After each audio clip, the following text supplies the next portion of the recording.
Donc, pour illustrer la réflexion des ondes électromagnétiques sur les surfaces de conducteurs parfaits, on va prendre un exemple d'incidence axiale d'une onde électromagnétique polarisée. Ici, on va supposer qu'elle est polarisée suivant l'axe des X, c'est-à-dire que EI est porté par le vecteur directeur de l'axe des X et se propageant axialement selon l'axe des Z décroissant.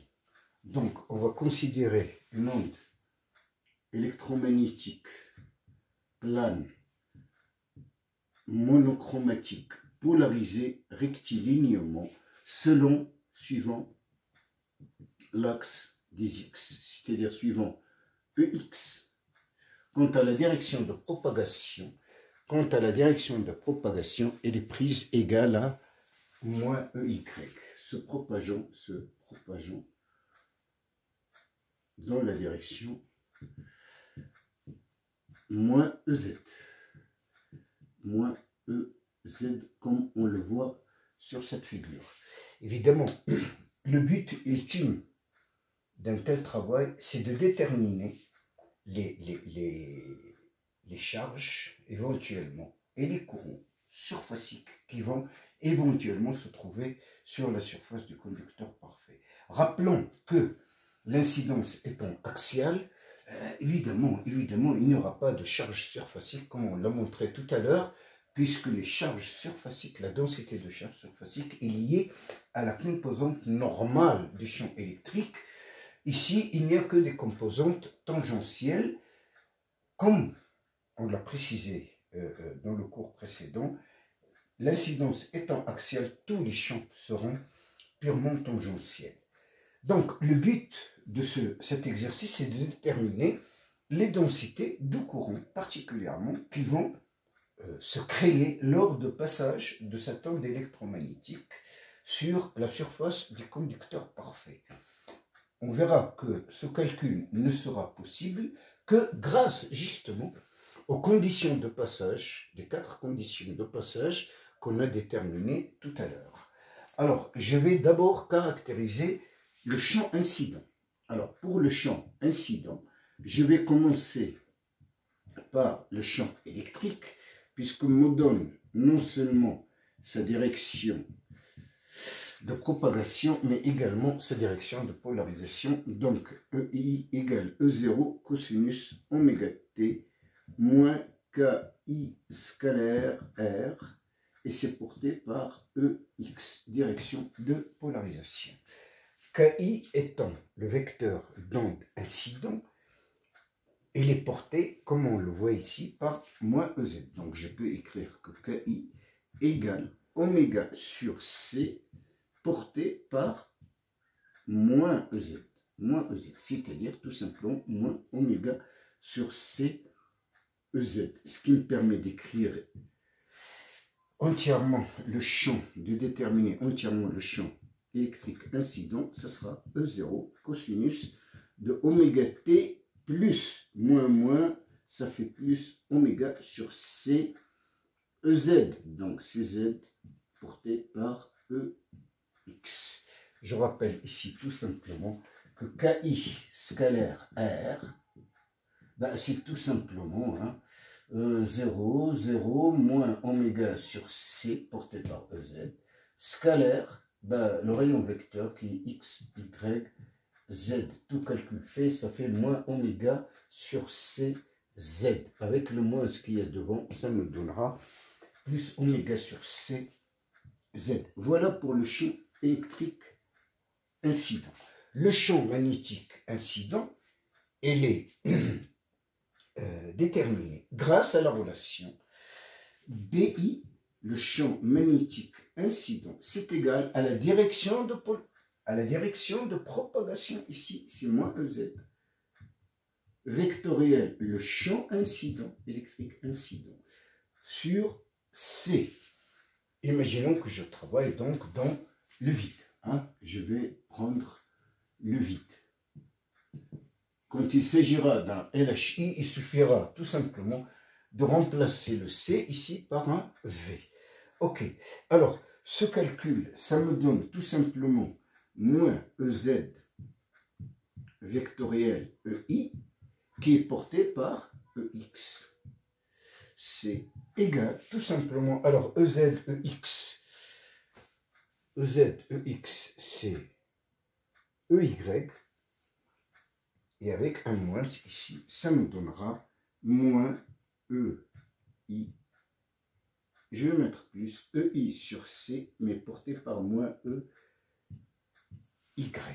Finalement, l'expression du champ magnétique incident peut s'écrire, je vais garder que les valeurs des champs, pourra s'écrire sous la forme BI égale E0 sur C cosinus oméga t moins oméga sur C plus oméga sur C Z, et c'est porté par moins EY. On peut vérifier quand même aisément que EI, BI, KI, EI, BI, KI est bien un trièdre direct. Lui, il est porté par EX. Lui, il est porté par moins EZ. Moins EZ, EX, ça nous donnera moins EY. Ce trièdre est bien direct comme on peut le voir. Alors évidemment, ce qui manque avant de passer au calcul des densités de courant, ce qui manque, c'est le champ réfléchi. Pour le caractériser, on fait appel, encore une fois, aux équations de passage. Alors, ces équations de passage, je vais garder le champ électrique ici. Je vais mettre le champ électrique là, égal E0 cosinus oméga t plus K plus oméga sur CZ EX. Voilà pour le champ incident. Pour pouvoir accéder au champ réfléchi, sachez d'abord que, alors le champ réfléchi, pour le champ électrique, c'est très simple. Je sais que le champ électrique réfléchi, il a une certaine amplitude, et on va voir qu'on va l'appeler amplitude algébrique.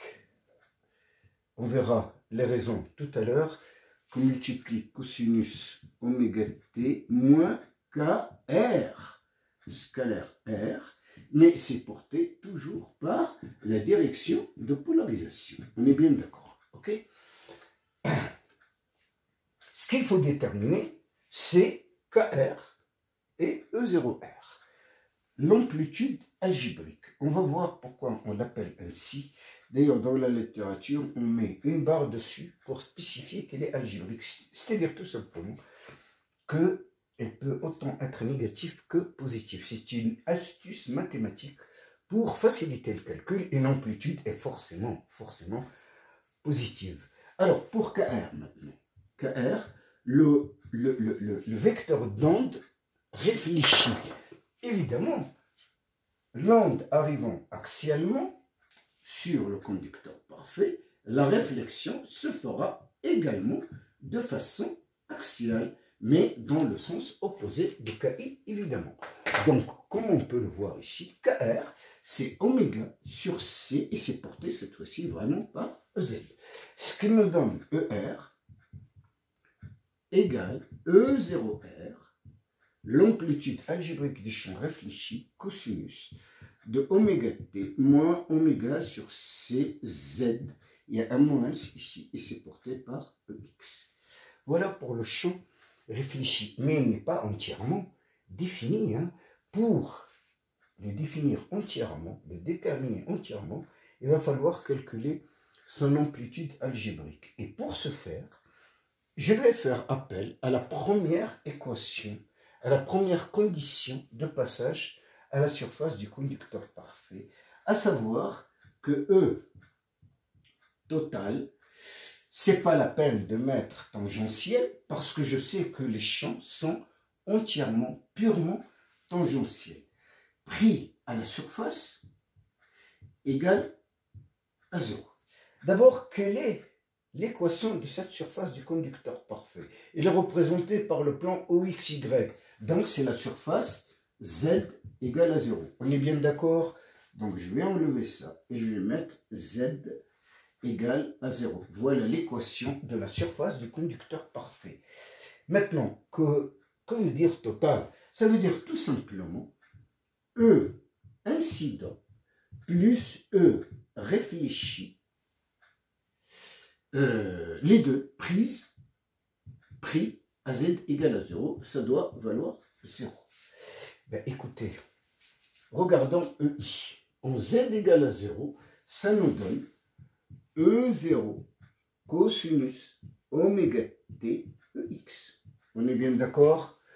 Pour le réfléchi, ça nous donnera plus E0R bar, je vais garder la barre, hein, cosinus de oméga t, mais toujours dirigé par le vecteur directeur EX. Ben écoutez, tout calcul fait ici égale à 0. On voit bien que la seule solution ici, c'est que cette amplitude algébrique vaut tout simplement moins E0. Et ça me permet donc d'écrire le champ réfléchi entièrement déterminé. Maintenant, c'est ER. D'abord, le résultat de ce calcul, c'est E0R, l'amplitude algébrique du champ réfléchi égale moins l'amplitude du champ incident. À partir de cette relation, d'ailleurs, il faut signaler ici que dans tous les cas de figure, du moment qu'il s'agit d'une incidence axiale, automatiquement, le champ électrique, comme on va le voir, c'est lui qui va changer de sens, pas de direction. Bien sûr, la direction sera toujours EX, mais le EI sera porté par EX, le ER, comme on va voir, va être porté par moins EX. ER, ça c'est EI, égale moins E0 cosinus oméga t moins, attention, il y a un moins ça, moins oméga sur C Z porté par EX. Franchement, moi je préfère pas écrire les choses de cette manière. Je vais écrire que c'est E0 cosinus oméga t moins multiplié ou la portée dirigée par moins EX. Voilà pour le champ électrique réfléchi. Pour le champ magnétique réfléchi, évidemment, on peut très bien faire le calcul par la fameuse formule BR égale direction de propagation. Quelle est la direction de propagation du champ réfléchi? C'est EZ. Vectoriel, le champ électrique correspondant ER. Le tout divisé par C. Et ça vaut, bien sûr, ça vaut EZ vectoriel. Je vais appeler cette quantité ER et elle est portée par moins EX sur C. Et ça nous donne un ER sur C est porté par moins EY. Autrement dit, le champ magnétique, lors de la réflexion, n'a changé ni de sens ni de direction. Autrement dit, BR égale à E0 sur C cosinus oméga t moins oméga sur C Z porté par moins EY. D'ailleurs, l'expression est toujours là. L'expression est toujours là. On voit bien que le champ magnétique n'a pas changé de sens lors de la réflexion. Alors que le champ électrique, lui, il a bien changé de sens lors de la réflexion sur la surface du conducteur parfait. Voilà. Alors évidemment, grâce à ces expressions-là, ça se comprend d'ailleurs, hein, on a bien vérifié au début que EI, BI, KI était direct. Ben écoutez, ER, BR, KR est encore direct, hein, puisque c'est la caractéristique principale du nom plane monochromatique polarisé rectiligne. J'ai bien ER qui est porté par moins EX. KR est porté par EZ. Shabab, EZ moins EX, ça nous donne moins EY. C'est encore un trièdre direct. Voilà. Maintenant, j'ai tout ce qu'il faut pour pouvoir déterminer les charges, non pas les charges, puisqu'on a dit que les charges surfaciques seront nulles lors de l'incidence axiale, car liées aux composantes normales qui n'existent pas dans ce cas de figure. Donc, on va s'intéresser à la densité de courant surfacique. Et pour ce faire, on fait appel, encore une fois, à la deuxième condition de passage à la surface du conducteur parfait, à savoir, écoutez, je vais peut-être garder que les valeurs de B, puisque j'en ai besoin. Le BI, il est là, le BR, il est là. Voilà. J'ai besoin maintenant des expressions de B. Voilà. La formule à utiliser, évidemment, c'est B total tangentiel pris à la surface Z égale à 0 égale mu0 JS vectoriel, la normale au conducteur parfait. Allons-y, étape par étape. Tangentiel n'a plus aucun sens ici parce que le champ est purement tangentiel, donc ce n'est pas la peine de mettre l'indice. La normale, on a bien dit que la normale à un conducteur parfait devrait être dirigée du conducteur parfait vers le milieu et la chi ou le vide comme dans ce cas de figure. Voilà N. Ben, en fait, N n'est rien d'autre que EZ. Ben, à partir de là, j'ai bien B total pris à la surface Z égale à 0 égale à mu0 JS vectoriel EZ. Ok, parfait. Mon problème, c'est de déterminer la densité de charge surfacique se trouvant à la surface du conducteur parfait et qui est due exclusivement à l'arrivée de l'onde électromagnétique, puisque ce JS est directement lié à la composante totale du champ magnétique à la surface. Donc c'est ce champ qui a créé ces courants surfaciques. Avant de commencer le calcul, j'aimerais bien quand même qu'on me donne la valeur de B total en Z égale à 0. C'est pour ça que j'ai gardé les expressions ici. Alors allons-y. BI en Z égale à 0, moi je vois que c'est E0 sur C cosinus oméga T moins EY. Voilà. Plus le réfléchi, il est là. En Z égale à 0, ça me fait plus E0 sur C cosinus oméga T. Et c'est encore porté par moins EY. On voit bien ici que ça nous donnera moins 2 E0 sur C cosinus oméga T porté par EY. Je vais garder cette expression pour pouvoir l'utiliser.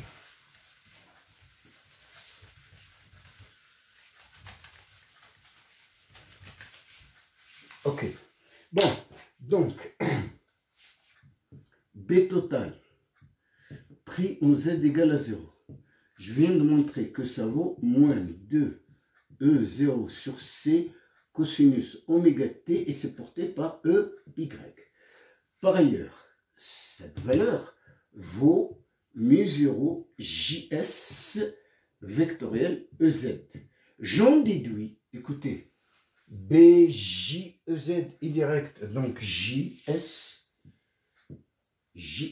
égale EZ vectoriel B total en Z égale à 0, le tout divisé par mu0.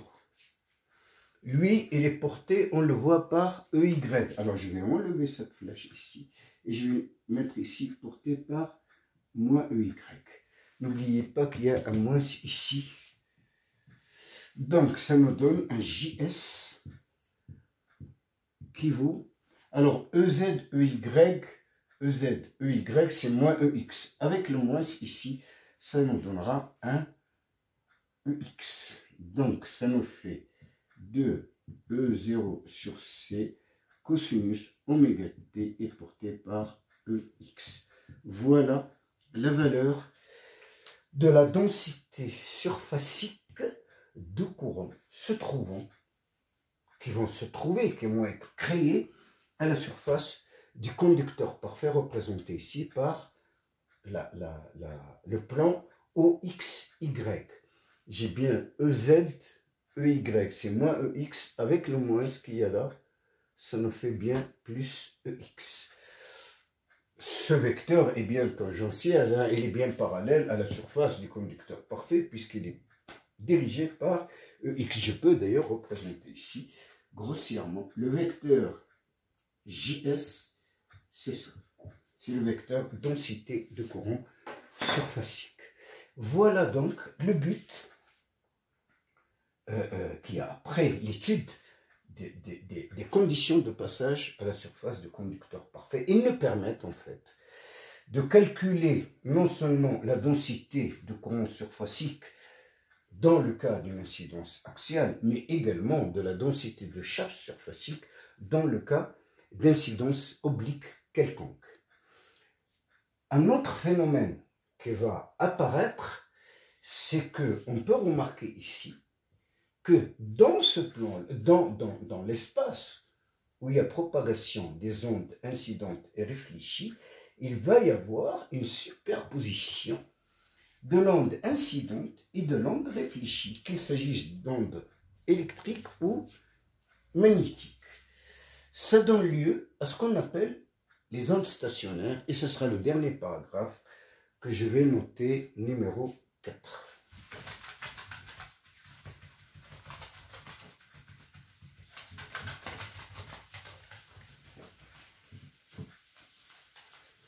Alors, la notion d'onde stationnaire, il est intimement lié à l'incidence axiale. Pourquoi? Alors, imaginez que j'ai, alors ce sera le quatrième paragraphe, onde stationnaire.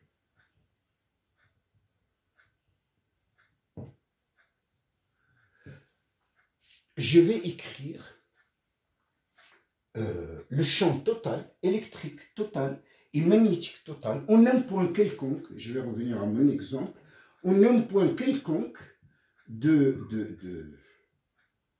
côte Z, je ne sais pas, M, en un point quelconque ici, le E total sera évidemment EI plus ER. Le B total, idem, hein, pareil, ce sera BI plus BR. On a bien une incidence suivant les Z décroissants. Voilà ma surface de conducteur parfait, toujours. J'ai KI qui est dirigé par moins EZ et KR dans le sens opposé. Calculons ces deux expressions. En fait, ici, je vais trouver E0 cosinus oméga t plus oméga sur CZ, et c'est porté par, mon Dieu, et c'est porté par EX, moins E0, en fait c'est plus E0, cosinus oméga t moins oméga sur CZ porté par moins EX. Écoutez, pour les besoins du calcul ici, je vais garder le vecteur directeur le même pour les deux, mais évidemment, je vais mettre un moins ici. Pour le B total, ça sera E0 sur C, cosinus oméga t plus oméga sur cz porté par moins EY. Alors, je vais le mettre ici. Plus E0 sur C, cosinus oméga t moins oméga sur cz porté par moins EY. Alors, pourquoi ne pas mettre un moins ici? Comme ça, j'ai plus, moins ici. Si je fais ce calcul, je vais trouver que E total n'est rien d'autre que 2 fois sinus oméga t fois sinus oméga sur c z. Et c'est porté par EX.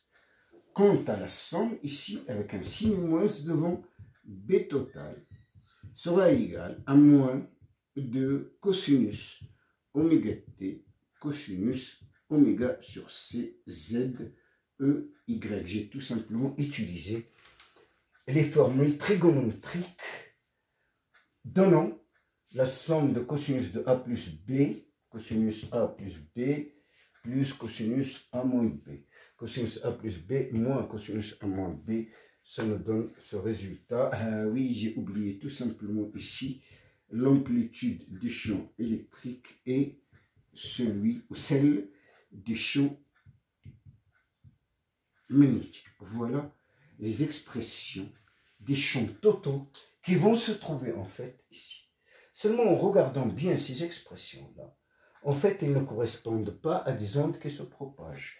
Ils vibrent sur place sans se propager, d'où le nom onde stationnaire. Alors, ces champs ne se propagent pas,